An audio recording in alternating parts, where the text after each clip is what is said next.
Bienvenue à tous alors pour cette sixième vidéo sur les cadrages. Alors oui, ça fait une série de 7 vidéos, parce qu'après il y aura encore la synthèse. Alors pourquoi autant? Je vous le dirai en synthèse, mais rapidement, c'est parce qu'en fait la biais de cadrage c'est quelque chose de très très vaste, hein, tout simplement. Alors encore une fois, si vous tombez sur cette vidéo avant d'avoir vu la vidéo 1 de présentation, je vous invite à aller voir la vidéo de présentation, histoire qu'on sache de quoi on parle vraiment. Et dans cette vidéo, on va donc parler du biais de cadrage. Alors le biais de cadrage, qu'est-ce que c'est? C'est le fait que, en fonction de ce qu'on vous présente d'une situation, vous la voyez d'une certaine façon ou d'une autre, bien entendu. Alors, comment illustrer un peu ça? Il y en a eu plein des illustrations, hein, quand on voit des journalistes qui prennent une photo d'une certaine façon et qui oublient de vous montrer ce qu'il y a juste à côté, tout simplement. C'est un peu, c'est un peu de la manipulation. Et alors en fait, le biais de cadrage, c'est justement, sans doute celui qui est le plus utilisé en manipulation par les plus grands manipulateurs de notre société. Je ne parle pas forcément de ceux qui vous viennent immédiatement à l'esprit. D'ailleurs, au passage, hein, n'oubliez pas que ce qui est évident pour vous ne l'est pas forcément pour les autres. Donc, pourquoi est-ce que c'est le plus utilisé? Parce que c'est le plus facile. C'est facile de présenter une situation sous un certain angle et du coup d'obtenir l'adhésion d'un plus grand nombre de personnes que si on avait présenté les choses sous un autre angle ou plus complètement. Donc de manière générale, ce biais de cadrage, on s'en rend pas compte quand c'est bien fait, puisqu'on va vous présenter une situation comme étant complète alors qu'en fait elle ne l'est pas.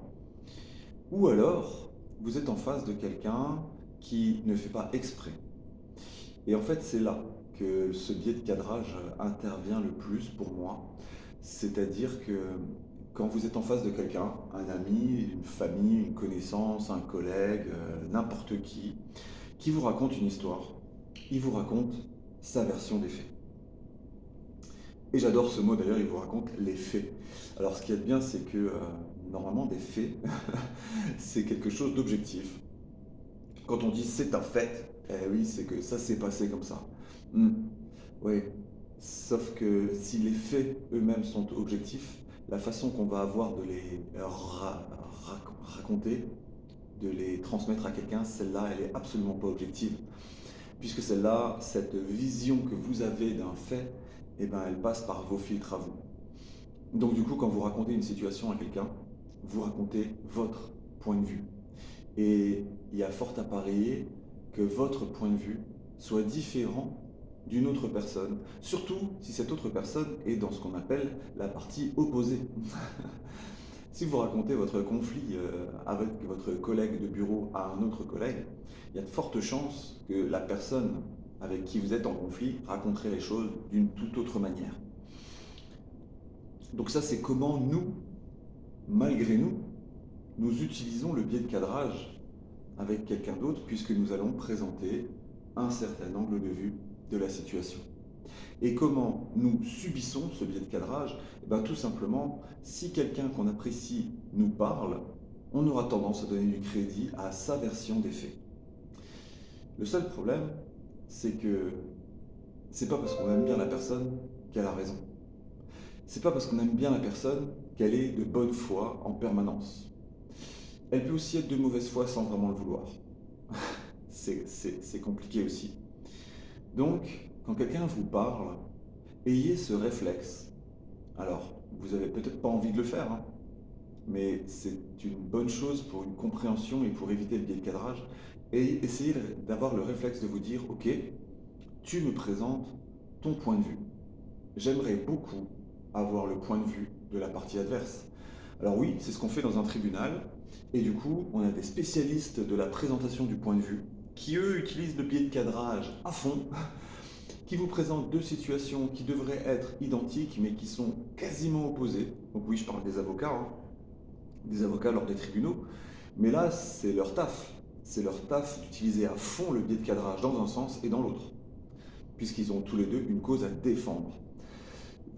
En principe, quand on vous demande de prendre position sur une situation, c'est pas aussi extrême que est-ce que la personne est coupable ou non de meurtre, hein. Ça va souvent être Est-ce que j'ai eu raison de m'emporter comme ça avec cette personne? Est-ce que toi, tu aurais accepté qu'on te fasse ça? Comment toi, tu aurais réagi? C'est ça, la meilleure manière de contrer le biais de cadrage, c'est justement de demander un autre point de vue.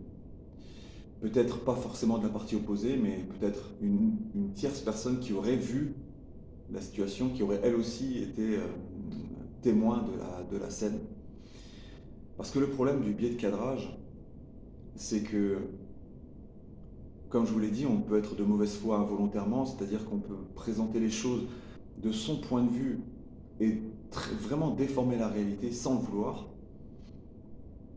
Et puis vous combinez ça avec les autres biais, avec le biais de conformité, avec le biais de confirmation, et là vous obtenez des sociétés qui vont devenir sclérosées en fait. Vous allez avoir des découpages francs, des découpages nets, qui vont aboutir à une impossibilité de discuter.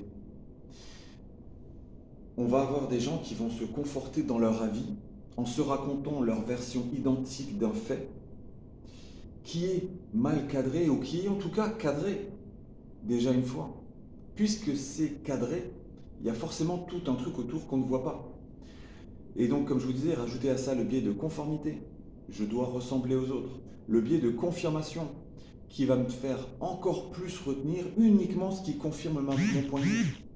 Et du coup, on a des gens qui se retrouvent entre eux à s'auto-confirmer, à s'auto-rassurer sur leur vision du monde et qui vont de plus en plus s'opposer à la vision du monde des autres qui sont exactement dans la même situation, qui sont en train eux aussi, par le biais de cadrage, de confirmation et de conformité, qui sont en train eux aussi de se conforter aussi fort que possible dans leur vision du monde.